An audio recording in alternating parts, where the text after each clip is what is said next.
আল্লাহ রাব্বুল আলামিন কোরআন কারীমে আয়াত নাযিল করলেন, সূরাতুল আনকাবুত নাযিল করে আল্লাহ পাক রব্বুল আলামিন জানালেন, বিশ্বনবীকে বলেন, পড়েন আমার সাথে, উতলু মা উহিয়া ইলাইকা মিনাল কিতাবি ওয়া আকিমিস সালাত। জোরে বলেন আল্লাহু আকবার। আল্লাহ পাক রব্বুল আলামিন ইরশাদ ফরমান কোরআন কারীমে বিশ্বনবীকে ডেকে বললেন, হে রাসূল, আপনার প্রতি যেই কিতাব আমি নাযিল করলাম, যেই বইটা, যেই 30 পারায় 6666 আয়াত দ্বারা যেই কিতাব আপনার প্রতি নাযিল করেছি, হে রাসূল, আপনি এই কিতাব পড়ে পড়ে মানুষদেরকে হিদায়াতের পরে আনার চেষ্টা করে। জোরে বলেন সুবহানাল্লাহ। কিতাবের দাওয়াত আছে না নাই? এই কিতাবের দাওয়াতের যারা বিরোধিতা করে তারা মুসলমান হতে, জোরে বলে, এই কিতাবের দাওয়াত দিয়েছে বিশ্বনবী, এই কিতাবের দাওয়াত দিয়েছে এই পৃথিবীতে যত নবী রাসূল এসেছে সবার কথা ছিল আল্লাহ এক। কি জোরে বলেন? আল্লাহ এক।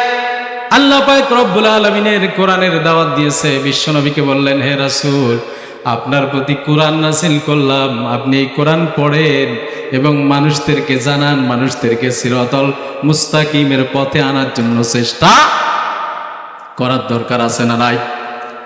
আল্লাহ পাক রব্বুল আলামিন এবার সুন্দরভাবে এই আয়াতে কোটেশন 1, 2 নম্বর কোটেশন সুন্দরভাবে আল্লাহ পাক রব্বুল আলামিন তিনি জানালেন। 2 নম্বর কোটেশনের ভিতরে বলেন, ইন্নাস সালাতা তানহা আনিল ফাহশাই ওয়াল মুনকার। জোরে সরে বল আল্লাহু আকবার। আল্লাহ পাক রব্বুল আলামিন বললেন, ইন্না নিশ্চয় সালাত মানে নামাজ। সালাত মানে কি? সালাত মানে নামাজ। আল্লাহ পাক রব্বুল আলামিন বললেন, ইন্নাস সালাতা তানহা আনিল ফাহশাই ওয়াল মুনকার। আল্লাহ পাক রব্বুল আলামিন ওই আয়াতে বিশ্বনবীর পরে কোরআন পড়ার সাথে সাথে বললেন, ওয়া কিমিস সালাত, নামাজ কায়েম করে। কি করে? নামাজ কায়েম করে। নামাজ কায়েম করে কথা এক আয়াতের ভিতরে কোটেশন দেখেন সুন্দরভাবে। আল্লাহ পাক প্রথম বললেন কিতাব পড়েন, ওয়া কিমিস সালাত, পরের শব্দে বললেন এবার নামাজ কায়েম করেন। আমরা রব্বুল আলামিনকে প্রশ্ন করলাম, নামাজ পড়তে বললেন আল্লাহ, ঠিক আছে, কিন্তু নামাজ পড়লে কি লাভ হবে? নামাজ পড়লে আমাদের কি উপকার হবে? আল্লাহ পাক রব্বুল আলামিন এর উত্তর দিতে পারবেন কি পারবেন না? জোরে বলে। আল্লাহ পাক রব্বুল আলামিন সুন্দরভাবে 3 নম্বর কোটেশনে বললেন, ইন্নাস সালাত তানহা আনিল ফাহশাই ওয়াল মুনকার। নামাজ পড়ো বান্দা, নামাজ পড়ো, নামাজ পড়ো। নামাজ পড়লে অন্যায়, অত্যাচার, জুলুম, নির্যাতন এক নিমিষে নামাজ পড়ার কারণে জীবনের ভিতরে সমস্ত পাপ সব কিছু এক নিমিষে মুছে দিয়ে জান্নাতের বান্দা যিনি বানিয়ে দিতে পারেন তিনি কে? আল্লাহ পারেন কি পারেন? আল্লাহ পাক রব্বুল আলামিন এজন্য বললেন সালাত কায়েম করো। একটা রিকশা চালক, ভ্যান চালক, সে যদি সালাত কায়েম করে তার জীবনে যিনি পরিবর্তন করে দেবেন তিনি কে? জোরে বলেন। আমি আলোচনার প্রারম্ভে বলেছিলাম, এক নামাজে বদলে গেল এক চোরের জীবন। কার জীবন? জোরে বলেন। চোরের জীবন বদলাতে পারবে কি পারবে না? আজকে আমরা সেই নামাজের কাছে নাই। কিসে নাই? নামাজের কাছে আসি, নামাজ পড়ি, নামাজ পড়ি না, নামাজ কায়েম করতে আমরা চেষ্টা করি না। শুধু নামাজ নিচে নিচে পড়লে কিন্তু হবে না, নামাজ কায়েম করার জন্য চেষ্টা করার দরকার আছে না নাই? যারা আজকে বলে শরিয়া আইন মানি না, তারা কি নামাজ কায়েম করবে? কি মনে হয় আপনাদের? যারা কোরআন মানে না, রাসূল মানে না, শরিয়া আইন মানে না, তারা কশ্চিন কালো খোদার কসম দিয়া বলে তারা জীবনও এই বাংলাদেশ সহ অল বিশ্বে কখনো তারা ক্ষমতায় গেলে আপনার নামাজ কায়েম করবে না। নামাজ কায়েম করার জন্য আপনার পার্লামেন্টে কোরআনের আইন দরকার আছে না নাই? জোরে বলে, আছে না নাই? ভয় পান আপনারা? বিশ্বনবী সাল্লাল্লাহু আলাইহি ওয়াসাল্লাম, সাহাবীরা সহ এই নামাজ প্রতিষ্ঠার জন্য তারা জীবন দিয়েছে। আরে এই নামাজের জন্য সেই দৃশ্য এখনো পর্যন্ত তাফসীর যখন আমরা পড়ি তখন সেই দৃশ্য, সেই ছাপ যখন আমাদের হৃদয়ের ভিতরে আসে, চোখ দিয়ে পানি এসে যায়। এই নামাজ কায়েম করার জন্য আমার বিশ্বনবী সাল্লাল্লাহু আলাইহি সাল্লাম ঠিকমতো ঘুমাতে পারে, তাই ঠিক কিনা বলে? এই নামাজ বিশ্বনবী সাল্লাল্লাহু আলাইহি সাল্লাম যখন পড়তে, তখন সেই আইয়ামে জাহেরাতের যুগের অন্ধকারাচ্ছন্ন যুগের মানুষগুলো এতই নোংর, এতই খারাপ ছিল, এতই লম্পট ছিল, বিশ্বনবীর পিঠের পরে তারা উটের দুম্বা, পচা, দুর্গন্ধময় নারী বুড়ি এগুলো এনে জমা করে দিতেন, যাতে বিশ্বনবী আল্লাহকে সিজদা না দিতে পারে। আমার নবী করিম সাল্লাল্লাহু আলাইহি ওয়াসাল্লাম সহ সাহাবীরা এক সেকেন্ডের জন্য নামাজ থেকে তারা বিরত থাকেন নাই, নামাজ কায়েম করেছেন। আল্লাহর এক আবেদ বান্দা, এই আল্লাহর এক আবেদ বান্দাইনি দেখতে পেলেন তার বাড়ির সামনে বা তার বাড়ির পাশে এক প্রতিবেশী আছে। সেই প্রতিবেশী চুরি করে, নামাজ পড়ে না, শুধু চুরি করে। কি করে? শুধু চুরি করে। রাতের অন্ধকারে যে মানুষের বাড়িতে চুরি করা লোক আছে না নাই বলেন? আপনি বেরিয়েছেন, বর্তমান সিচুয়েশনে অবস্থায় আমার দুঃখ লাগে। হারে, কয়েকদিন আগে দেখলাম মনিরামপুরে হসপিটালের ভিতরে একটা লোক, চারপাশে আপনার খাটের সাথে বাঁধা আছে লোকটা শুধু গরু গরু বলে আপনার চিৎকার করছে। কারণ কি হলো? আমার দেখে চোখে পানি এসে গেল, মানুষ কত অধম, মানুষ কত খারাপ হতে পারে। এই লোকটা গরুর ব্যবসায়ী, গরু বিক্রয় করতে যখন গেলেন, বিক্রয় করে আসার সময় দূরের কোনো ঘটনা নয়, আমাদের যশোরের ঘটনা আপনারা খোঁজ নিয়ে দেখবেন। কয়েকদিন আগে মনিরামপুর হসপিটালে এই জিনিসটা আমি দেখে অবাক হলাম, মানুষ আজকে কোন সমাজে, কোন সিচুয়েশনে, অবস্থানে পৌঁছে গেছে। লোকটা কয়েকটা গরু নিয়ে গিয়েছিল বিক্রয় করার জন্য। বিক্রয় করে আসার সময় লোকটার সব গরুগুলা বিক্রয় করা সম্পদটা কাছে নিয়ে বাড়িতে ফিরছে। এমন সময় তার কাছ থেকে সমস্ত অর্থগুলো লুণ্ঠনকারীরা লুণ্ঠন করে নিয়ে গেছে। জোরে বলেন নাউজুবিল্লাহ। যে কথা বলতেছিলাম, দুঃখ লাগে একবার নিজের বিবেকের কাছে প্রশ্ন করেন, আমাদের বর্তমান সমাজ কোথায় চলে গেছে? একটা লোক সে রাতের অন্ধকারে কিছু টাকা নিয়ে বাড়িতে আসবে, এই আসার কোনো নিরাপত্তা এখন আছে নাকি বলেন? একটা রিক্সা চালক রাতে বাড়ি থেকে রিক্সায় করে মানুষকে পৌঁছে দিয়ে বাড়িতে ফিরে আসবে, এই নিরাপত্তা কিন্তু তারও নাই। অনেক ইজি বাইক চালককে দেখেছি, আহারে, তাদেরকে ধরে গাছের সাথে বেঁধে অস্ত্র দ্বারা আঘাত করে ইজি বাইক চুরি করে নিয়ে গেছে। এরকম চোর আমার সমাজে আছে না? না, অনেকে আছে আবার আঘাত করে মাল তো নিয়েছে, লোকটাকে হত্যা করে দিয়েছে। হারে, একবার কি তোমার বিবেকের কাছে প্রশ্ন করেছো, লোকটাকে হত্যা করার সময় ওই লোকটার যে বাচ্চা আছে, সেই বাচ্চাগুলাকে, ওই লোকটার যে স্ত্রী আছে তাকে বিধবা করলা, বাচ্চাগুলাকে জনমের মতো এতিম করে দিলা, আল্লাহর আরশ এতে কেঁপে যায়, ঠিক কিনা বলে? মনিরামপুরে এই লোকটা দেখতে পেলাম আপনার শুধুমাত্র হাউতাশ করতেছে আর মস্তিষ্ক বিকৃতি হয়ে গেছে, কারণ তার সব সম্পদ চুরি হয়ে গেছে। এমন চোর আমাদের সমাজে আছে না নাই? জোরে বলেন। আসতে বলবেন না, জোরে বলেন। অবশ্যই আছে এমন একজন চোর। এই চোরকে আল্লাহর এক আবেদ বান্দা বললেন, ও ভাই, তুমি তো চুরি করো, তুমি যদি একটা কাজ করতে পারো, হয়তো বা আল্লাহ তোমাকে হিদায়াত দান করলেও করতে পারেন। এমন সময় চোর বললেন, আমি তো চুরি করি, আমি কি আবার ভালো কাজ করব? চুরি করতে করতে আমি তো হাফেজ হয়ে গেছি। আল্লাহর এই আবেদ বান্দা বললেন, আহারে, আপনি সামনে একটু চিন্তা করেন, সামনে আপনার মরণ, সামনে আপনার খাটিয়া যে বাড়ির সামনে উপস্থিত হবে কি হবে না বলেন? একদিন তোমারি নাম মসজিদ হবে না, একদিন তোমারি নাম মসজিদ হবে না। তৈরি থেকো, তৈরি রেখো কবরের মান সামান, একদিন তো বাড়ি না মসজিদ হবে। লিল্লাহি তাকবীর।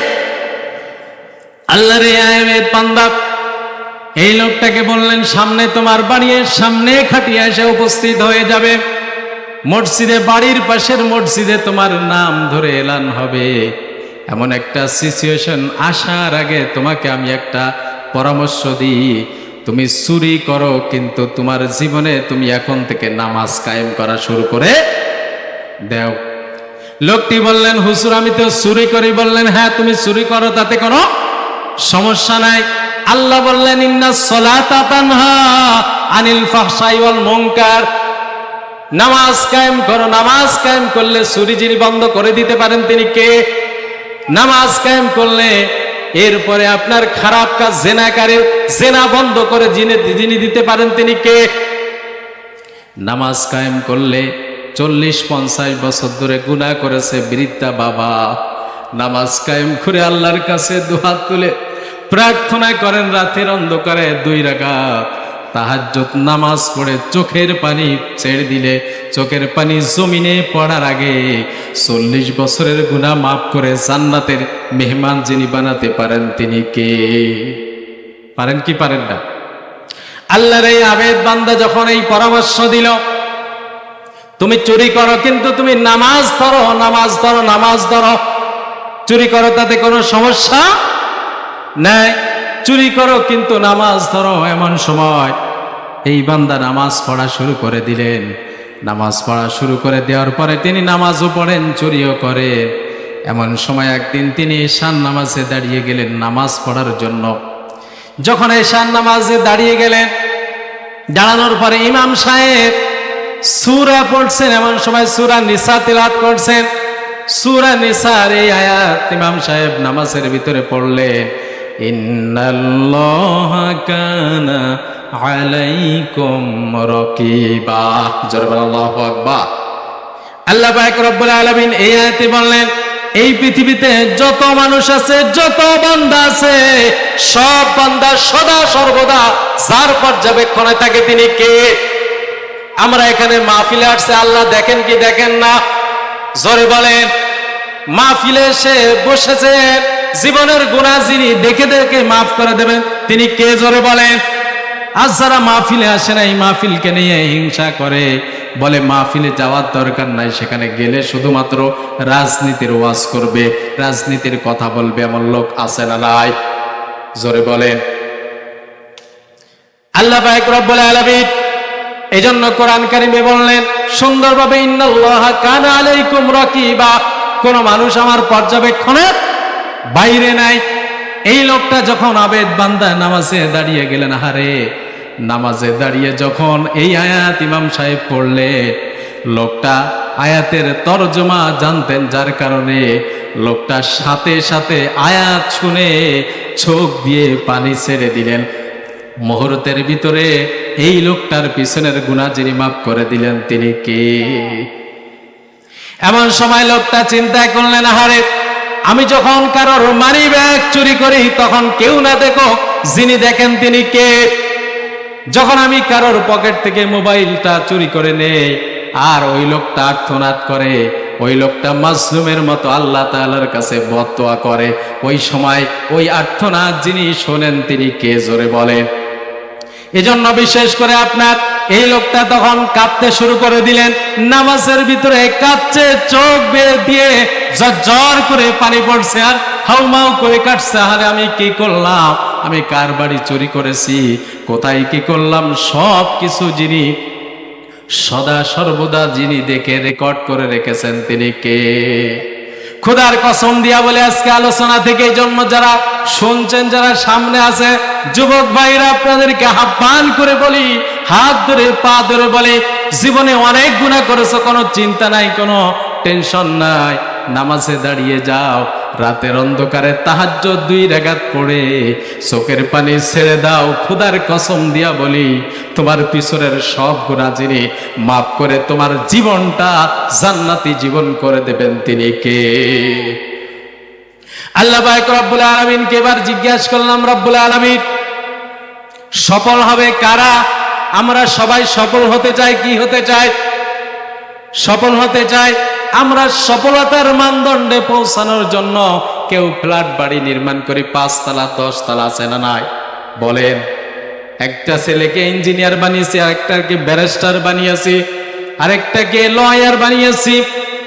এইভাবে আমার ছেলেগুলাকে আমি প্রতিষ্ঠিত হওয়ার জন্য, আমার ছেলেকে আমি এই দুনিয়ায় ভালোভাবে থাকার জন্য প্রতিষ্ঠিত করেছি। কিন্তু আসলে সফলতার মানে এটা নয় যে আপনার ছেলেকে লয়ার ব্যারিস্টার ইঞ্জিনিয়ার বানিয়েছেন, এটার ভিতরে কোনো সফলতা নাই। সফলতা হলো কিসে আল্লাহ বলবেন, সেটা কে বলবেন? জোরে বলেন। আল্লাহ বলতে পারবেন কি পারবেন না? আল্লাহ রাব্বুল আলামিন সূরাতুল মুমিনুন নাযিল করে বললেন, আল্লাহ জানান সফল কারা?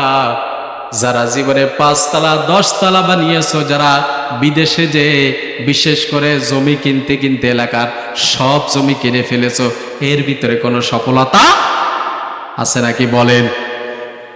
ভাই তুমি বিদেশ গিয়েছো, নামাজ পড়ো না, আল্লাহর হক মানো না, বিদেশে তুমি শুধু রোজগার করো, কিন্তু তুমি জানো না কখন আজরাইলের সামনে পড়ে যাবা। আছে না নাই? বলেন। সব সম্পদ ব্যাংক ব্যালেন্স পড়ে থাকবে। আরে বিদেশ থেকে যখন লাশবাহী গাড়িতে করে পপ পপ করে শব্দ করে তোমার বাড়িতে নিয়ে আসবে, ওই সময় তোমাকে এক নজর দেখার জন্য সবাই তোমার বাড়িতে এসে ভিড় জমাবে। ওই সময় তুমি কাউকে বলতে পারবেন না আমি এই সম্পদের মালিক। ঠিক কিনা? বলে। সব সম্পদ এক নিমিষে যিনি শেষ করে দিতে পারেন তিনি কে? তার মানে হলো এসবের ভিতরে কোনো সফলতা নাই। আপনার বাবার যে সম্পদ ছিল, আপনার বাবা এক সময় বলতে এই সম্পদের মালিক আমি। আপনার বাবার মেয়াদ যখন শেষ হয়ে গেছে, আপনার বাবা যখন চলে গেল, এখন আপনি বলে আপনার ব্যয় সাহেবকে এই সম্পদের মালিক আমি। আপনার ছেলে, আপনি যখন মারা যাবেন, আপনার ছেলে বলবে এই সম্পদের মালিক আমি। এইভাবে স্টেপ বাই স্টেপ চেঞ্জ হতে থাকবে, সবাই চলে যাবে, সম্পদের জায়গায় সম্পদ থাকবে। ঠিক কিনা? জোরে বলেন। আসলে এই সম্পদের মালিক যিনি তিনি কে? আল্লাহ পাক রব্বুল আলামিন এজন্য বললেন, পড়েন, তাবারাকাল্লাযী বিয়াদিহিল মুলকু ওয়া হুয়া আলা কুল্লি শাইইন কাদির। জোরে বল আল্লাহু আকবার। আমার আল্লাহ রাব্বুল আলামিন চূড়ান্ত পর্যায়ের মেসেজ দিলেন, আসলে সম্পদের মালিক তুমি। চিন্তা করো, তুমি মুখে স্বীকার করো, তুমি পরের মানুষকে বা পাড়ার মানুষকে, এলাকার মানুষকে বলো এই সম্পদের মালিক তুমি, কিন্তু আসলে তোমার গায়ের যেই জামাটা যত্ন করে বানালে, যেই জামাটা সপ্তাহে সপ্তাহে 3 দিন 4 দিন পর পর সুন্দরভাবে কেচে পরিষ্কার করে রাখো, ওই জামার মালিকও তুমি নও। শুধু এটা নয়, বাড়িতে আপনাদের টুপি আছে কয়টা বলেন? সবার প্রায় 3 থেকে 4টা 5টা টুপি আছে না নাই? বলেন। যত্ন করে টুপি ক্রয় করেছেন, যত্ন করে টুপিটা মাথায় দেন, পরিষ্কার করেন, কিন্তু মারা যখন যাবেন 3.5 হাত কবরে, তখন কি এই টুপিটাও কি আপনার সঙ্গে দেবে? জোরে বলেন। কেউ কি দেই নাকি? বলেন। তার মানে হলো এই টুপিটাও আপনি বলেন এই টুপিটা আমার, কিন্তু এই টুপির মালিকও আপনি নয়। তার মানে হলো এই পৃথিবীর সব সম্পদের মালিক যিনি তিনি কে? এজন্য আল্লাহ বললেন, তাবারাকাল্লাযী বিয়াদিহিল মুলকু ওয়া হুয়া আলা কুল্লি শাইইন কাদির। জোরে বল আল্লাহু আকবার। আল্লাহ বলে, বান্দা চিন্তা করো না, তাবারাকাল্লাযী সেই বরকতময় রবের কাছে সব কিছুর মালিক তিনি। আসমান জমিন যা কিছু দেখেন সব কিছুর মালিক যিনি তিনি কে? জোরে বলেন। আমরা আসমান, 7টা আসমান আছে। কয়টা আসমান? জোরে বলেন। বিজ্ঞান রিসার্চ করেছে 7 আসমান 7 জমিন আছে। আমরা কখনো কল্পনা করতে পারি? বলেন। আপনাকে যদি এখন বলি পানির পরে বসে আছেন, আল্লাহ যখন ইচ্ছা এই পানির নিচে আমাদেরকে ডাবিয়ে দিতে পারেন কি পারেন না? বলেন, অস্বীকার করার কোনো লাইন আছে? বলেন। যদি বলি পানির পারে বসে আছেন, এটা বিশ্বাস করা লাগবে, এটা বিশ্বাস। আল্লাহর কথা বাদ দিলাম। বর্তমান বিজ্ঞান রিসার্চ করেছে, আপনার দেখা যায় যে আপনার যখন টিউবওয়েল সেলোমেশিং এর পরে আরো পাম্প যখন বোরিং করে, আমরা দেখতে পাই যে মাটির নিচে 100 বা 200 ফিট গেলে পানি আসে না নাই? বলে। শুধু এটা নয়, আপনার চিন্তা করেন, একবার আপনি মারা যাবেন, পানির সময় মাত্র 3.5 হাত জায়গা আপনি পাবেন। কত জায়গা? জোরে চিল্লাই বলেন। 3.5 হাত জায়গা পাবেন। আহারে, এই 3.5 হাত জায়গা, আহারে বর্ষার সময় আমরা দেখেছি জানাজা পড়িয়ে যখন দাফন করতে গেলাম, অনেক মানুষের কবর খনন করেছে, পানি উঠে গেছে। আছে না নাই? বলে। পানি উঠে গেছে এমন সময় এই পানির পরে লাশটাকে কি করবে? এবার রেখে দেবে নাকি? বলেন। কবর খনন করছে, কোন রকম কবর দাঁড়াচ্ছে না, চতুর্পাশ থেকে কবর ভেঙে চুরমার করে মাটিটা ভিতরে পড়ছে। আছে না নাই? বলেন। এমন অবস্থায় তারা চিন্তা করে কি করব, তার তো টাইম ওভার করতেছে। তখন কলা গাছ দিয়া, সেই কলা গাছের পরে বাবাকে সন্তান লাশটাকে দাফন করে রেখে আসবে, কিন্তু একবারের জন্য বলবে না বাবাকে আরেক ঘন্টা রেখে দেই। আছে না নাই? বলে। এই জন্য আসেন, এত কথা বললাম, সফলতা কার ভিতরে আছে? আল্লাহ পাক রব্বুল আলামিন সূরাতুল মুমিনুন নাযিল করে তিনি বলেন, পড়েন আমার সাথে, قد أفلح المؤمنون الذين هم في صلاتهم خاشعون। জোরে বলেন আল্লাহু আকবার। আমার আল্লাহ রাব্বুল আলামিনকে বললাম, সফল কারা? যারা ফজরের নামাজ জামাতের সাথে আদায় করেছে, তারাই সফল। ঠিক কিনা? বলে। যারা বিশেষ করে শীতের রজনীতে ঠান্ডার মায়া না করে বা ভয় না করে আপনার বিশেষ করে ফজরের নামাজটা জামাতের সাথে আদায় করার দরকার আছে না নাই? পারবেন কি পারবেন না? বলেন। ফজরের নামাজ, এশার নামাজ কমপক্ষে 2টা আমল দিয়ে যায়। ফজরের নামাজ, এশার নামাজ জামাতের সাথে আদায় করবেন, কারণ বিশ্বনবী বললেন, যারা ফজর আর এশার নামাজ জামাতের সাথে আদায় করে তাদের জান্নাতের জামিনদার আমি বিশ্বনবী। জোরে বলেন সুবহানাল্লাহ। আল্লাহ পাক রব্বুল আলামিনকে জন্য বললাম, সফল কারা? তাহলে আল্লাহ বলে, যারা দুনিয়ার মায়া ত্যাগ করে মাঠের ভিতরে কাজ করে। এমন সময় মুয়াজ্জিন সাহেব সুন্দরভাবে আযান দিয়েছে, নামাজ পড়ার দরকার আছে না নাই? বলে। আল্লাহ বলে, যারা ওই মাঠের মায়া ত্যাগ করে মুয়াজ্জিন সাহেবের ডাকে সাড়া দিয়ে নামাজ আদায় করে দেয়, তারাই সফল। জোরে বলেন সুবহানাল্লাহ। আল্লাহ বলে, কদ অবশ্যই আফলাহাল মুমিনুন, তারাই সফল, সেই সমস্ত মুমিন। আমরা বললাম কারা?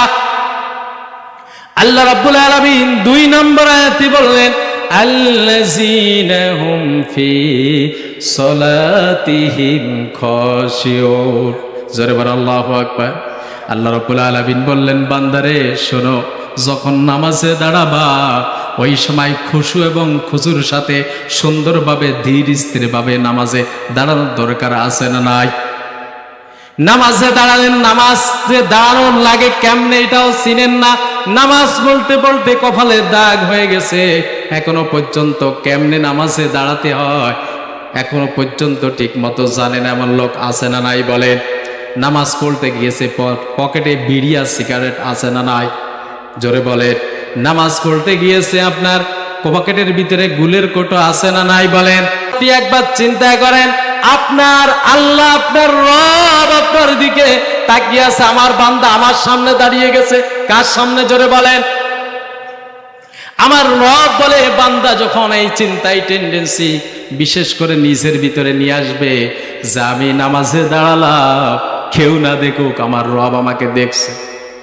একবার চিন্তা করেন, বাংলাদেশের বর্তমান ডক্টর ইউনূস সাহেব, বর্তমান যিনি ভারপ্রাপ্ত প্রেসিডেন্ট, তার সামনে যদি আপনাকে যেতে বলা হয়, আপনি চিন্তা করবেন, 1 মাস আগের থেকে চিন্তা করবেন আমার ইউনূস সাহেবের সামনে যেতে হবে, সবচাইতে ভালো পোশাক কোনটা আছে চিন্তা করবেন কি করবেন না? বলেন। আয়রন করবেন পোশাকের পরে টুপিটা ভালো মাথায় দেবে, এরপরে অনেক প্রস্তুতি নেবেন। প্রায় 1 মাস ধরে ডক্টর ইউনূসের সামনে আমার দাঁড়াতে হবে। বাংলাদেশ ম্যাপের ভিতরে, ওয়ার্ল্ড ওয়াইড ম্যাপের ভিতরে বাংলাদেশের ভূখণ্ড অত্যন্ত ছোট। এই ছোট রাষ্ট্রের একজন প্রেসিডেন্টের সামনে দাঁড়াতে যদি আপনার এত প্রস্তুতি লাগে, আহারে আপনার যেই রব আসমান জমিন সব কিছুর মালিক, সেই রবের সামনে দাঁড়াতে গেলে আপনার কতটা প্রস্তুতি দরকার, ঠিক কিনা বলে? অনেকে আছে নামাজে দাঁড়ান, পাশে যে আছে সে নামাজই পড়তে পারে না, গালের ভিতরে গন্ধ আছে না নাই বলেন? বিড়ি পান করেছে, এরপরে গুল পান করেছে, গুল খেয়েছে, ওই অবস্থায় নামাজে দাঁড়িয়ে গেছে। আমি বলছি নামাজ পড়তে হলে নামাজে সফলতা আছে, কিন্তু যারা এইভাবে নামাজ পড়বে, এইভাবে নামাজ পড়লে যিনি সফলতা দিবেন না তিনি কে? জোরে বলেন। আপনাদের এলাকায় আছে না নাই? আমি অনেক সময় খেয়াল করেছি, আমরা খতিব নামাজ পড়াই, অনেক সময় খেয়াল করেছি নামাজ শেষ হয়েছে, জামাত যখন শেষ হয়ে গেছে, বান্দা নামাজ পড়েছে, হারে পকেট থেকে যখন সিজদায় গিয়েছে সুন্দরভাবে বিড়িটা মসজিদে পড়ে গেছে। আছে না নাই বলেন? এই অবস্থায় আপনার খোদার কসম দিয়া বলি, বিড়ির মায়া ছাড়তে পারেন নাই, গুলের মায়া ছাড়তে পারেন নাই। শুধু নামাজ পড়লে হবে না, এগুলোর মায়া ছাড়ার দরকার আছে না নাই বলে? সুন্দরভাবে নামাজ পড়েন, নামাজ নামাজ নামাজ। আবার বিশ্বনবী সাল্লাল্লাহু আলাইহি ওয়াসাল্লাম যখন মৃত্যুর শয্যায় শায়িত, ওই সময় তিনি শুধু বললেন as-সালাত as-সালাত ওয়া মা মালাকাত আইমানুকুম as-সালাত। আমার বিশ্বনবী সাল্লাল্লাহু আলাইহি ওয়াসাল্লাম মৃত্যুর শয্যায় শায়িত, এমন সময় স্ত্রীর কথা বললেন না, মায়ের কথা বললেন না, বাবার কথা বললেন না, শুধু আপনার উম্মতদেরকে ডেকে ডেকে বললেন, ও আমার উম্মত, সালাত সালাত, নামাজ নামাজ, নামাজ ছেড়ে দিও না, নামাজ ছেড়ে দিও না, নামাজ পড়, নামাজ কায়েম কর। আর সেই নামাজ থেকে আমরা দূরে, আর সেই নামাজ আমরা ঠিকমতো আদায় করি না, ঠিক কিনা বলে? এই নামাজ বাংলাদেশের রাষ্ট্র থেকে আপনার পারিবারিক পর্যায় পর্যন্ত সব জায়গায় প্রতিষ্ঠিত করার দরকার আছে না না? কিভাবে করবেন? আপনি একা বললে কাজ হবে? আমি হুজুর এইভাবে সারা রাত ওয়াজ করতে করতে আমার গলা ভেঙে যাবে, সকাল হয়ে যাবে, সুবহে সাদিক হয়ে যাবে, তারপরও বাংলাদেশে আমি এইভাবে বললে নামাজ কায়েম সম্ভব নয়। কারণ কি? আপনার এই বাজারে, শৈলা বাজার নাকি এটা, চাচা কি খাটুরা বাজার, এই বাজারে যে দেখেন এখন আপনার অনেক মানুষ আছে, অনেক চায়ের স্টলে আপনার আজকে মাহফিল হচ্ছে, তারপরে চায়ের স্টলে আপনার দেহদুলানা গান বাজিয়ে, এরপরে সিনেমা নভেল নাটক চালিয়ে সেখানে চা বিক্রি করছে। আছে না নাই? আমরা হুজুররা মসজিদ থেকে নামাজ পড়ে যে যদি বলি, বান্দা তুমি মানে যেভাবেই বুঝাই না কেন যে তুমি এত বড় পাপ করছো, এটা বন্ধ করো, সে উল্টা রিয়াকশন করবে কি করবে না বলে? কিন্তু মনিরামপুর থানা থেকে যদি এখন পুলিশ ফোর্স এসে ডান্ডার বাড়ি দিয়া সোজা করে দেয়, এক চিমিশে 1 সেকেন্ডের ভিতরে বন্ধ হয়ে যাবে, ঠিক কিনা বল? তো এইটা করতে গেলে আপনার ইসলামিক রাষ্ট্র কায়েমের দরকার আছে না নাই? হ্যাঁ, নাট উপর থেকে মোড়াইতে হবে, উপর থেকে মোড়ানোর সিস্টেম আপনাকে আগে চালু করতে হবে। আপনি আল্লাহর বান্দা দাবি করেন, অথচ আপনি বাংলাদেশে ইসলাম কায়েম হোক, ইসলাম প্রতিষ্ঠিত হোক, ইসলামের পতাকা পট পট করে উড্ডয়ন হোক, এটা আপনি চান না।